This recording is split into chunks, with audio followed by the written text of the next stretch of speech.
What's up, guys? Welcome back to the Steel to Stone channel.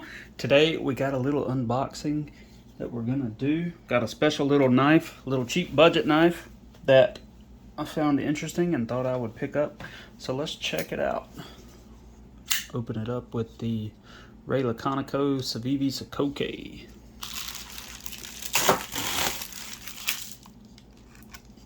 And there you have it. Let's see what we got here.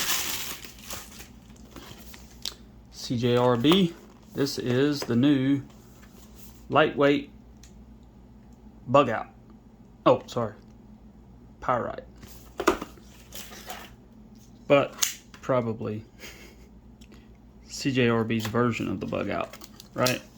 Every company makes a bug out at some point, it seems, and I guess this is cjrb's, which, you know, they created the pyrite a while ago, and it's come in a bunch of different handle materials, but now we've got a lightweight version, a plastic handled version, or FRN. So nice little pouch, decent little box, and these are 29 bucks. I'll leave a link in the description if you want to check them out. So what do we get? Nice felt lined pouch and a nice clean cloth. cjrb, cool stuff, cool guy. All right, nice little cleaning cloth. Love the cleaning cloths. This is a good one too. Good quality. Nice size. Love a good cleaning cloth. And that's about it. But for $29, that's a lot more than you get from a lot of other companies, you know, no offense. Let's check this knife out. So this is the regular size pyrite. And this is the sort of Warncliffe or reverse Tonto version. I don't know what you would call that. Kind of a Warncliffe design, but a little bit of belly on it. Super pointy, super utilitarian, with a black coated blade. And I kind of wanted the satin version, but for some reason the satin version is like $10 more than this one. So I just figured I would try out the coating, and I was trying to figure out what it was, but I'm honestly not sure. And that is a wicked blade shape, honestly. Very utilitarian design. Nice generous size forward finger choil. Thin handle, thin in both the height and pretty thin in the width of it too. Slightly contoured. Nice looking little knife. Got some texturing on the scale there. Nothing crazy, but not bad. It's a comfortable handle. I wish that jimping went out a little bit further, but I guess it's made to be used back here if you're gripping it back here, which I get about a full grip back here just using the handle itself, and then plenty of room if I'm just, you know, choking up on the forward finger choil. So definitely a lot of grip area, sacrificing a little bit of blade length there. Thumb stud opening, button lock. I'm surprised they didn't do that button black like the rest of the hardware, the screws, the blade, the thumb stud, and then you've got this silver button that just kind of stands out. So let's see how the action is. Got some lock stick, but it is a brand new button lock. Centering's pretty good, almost perfect. The button is sticking a lot on this one. You can hear it pop. It's hard for me to open. And these are some of my lesser desired types of thumb studs, the ones that are super pointy up top, because they, if you're not used to flipping one of these open, they will shred your fingers.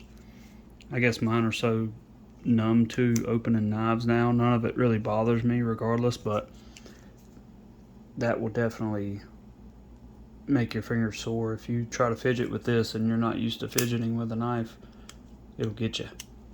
But good looking knife. This is the blue scale, a little bit of texture to it, and like I said, I don't know what this coating is, but it looks pretty good. Got a decent finish to it. It's kind of a matted finish.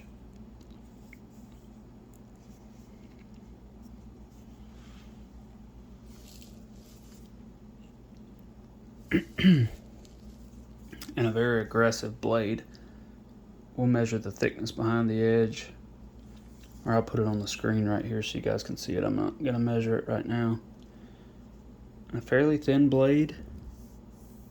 I don't know if it's as thin as like a bug out. Where's my bug out? I got it laying around here somewhere. There it is.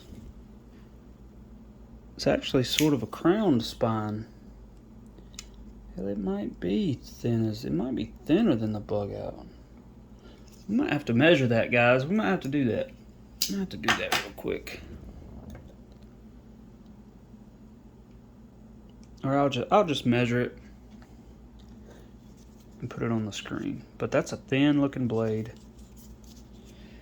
Jimping's pretty shallow and spread apart. It's not super textury. It doesn't grab very well, but it does provide a little bit of traction. You can see that sort of crowned looking spine. It's hard to see it because it's so black, but it's very lightly crowned or radiused. Sorry, I just got off work. My hands are dirty. But, yeah, not a bad looking knife. Super light. Nested liners in there. What looked to be silver liners. Which would have been cool if they'd have coated those too. They kind of radius this finger choil too, which I like. This makes it a little bit less sharp, a little more comfortable. That's cool. 2 standoffs. Looks like T8 body screws and a T8 pivot. And we've got left hand or right hand, tip up only on the pocket clip. Pretty stiff pocket clip. Deep carry. Got a very small little lanyard slot there. I don't know what kind of lanyard you could get in there. You could get like a 550 cord in there, but I doubt it. It'd be hard to push it through, and it wouldn't move very freely. I'm not a big fan of lanyards on the spine of a knife anyway. I know a lot of companies do them like that, but I always feel like it's like gets in the way, you know, when you're holding the knife. I don't like it. I like when I make a knife, if I put a lanyard hole in it, I put it at the bottom of the handle usually, or, you know, in this spot up here, so it's not right up against your hand. But nonetheless, some people like it, and that's fine. I'm not going to use one, so it doesn't really matter to me. But it's a pretty rigid knife for a plastic handle, you know, because it does have the full liners in there, or nested full liners. They're not relieved to save any weight, so it's kind of odd to call it a lightweight. It's not super light. I'll put the weight of it on the screen too, so we can see what it is. Do they call it a lightweight? Yep, pyrite, or the Pyrite Light pocket knife. So, yeah, I mean, basically, the Pyrite is cjrb's version of the bug out. Now, obviously, it's a much different blade shape, but you can see the handle similarities there. Very similar design. And if this had the drop point blade in it, you'd really see the similarities in it. But, you know, cool to see them doing something different. Making a lightweight knife. They could have definitely reduced the weight of this a lot by not doing full liners, or, you know, kind of heavily relieving, cutting out the liners or something. Because this is, I mean, it's not heavy by any means, but it's definitely heavier than my bug out, even with the plastic scales on it. And this having aluminum on it, this is definitely lighter. So I don't know, but nonetheless, a really good value for 29 bucks. It's kind of hard to beat, but I will say there are some, you know, there's some very nice knives in the $30 category range aside from this one, but this does seem to be a good value. And one of the better things about this is you're actually getting a powdered metal steel with cjrb knives, so that's a really good value. Nice knife, little bit of lock stick, pretty wild, aggressive blade shape. Nice coating. I'm not sure what that is, if that's a PVD coating or just a painted coating. Maybe we'll test it out and we'll see how it does. But yeah, not a bad looking knife. And I'll probably do a full review and test the steel and see what we think about this. But I like a good button lock. Hopefully some of that lock stick will clear up over time. This is, I imagine, running on bearings.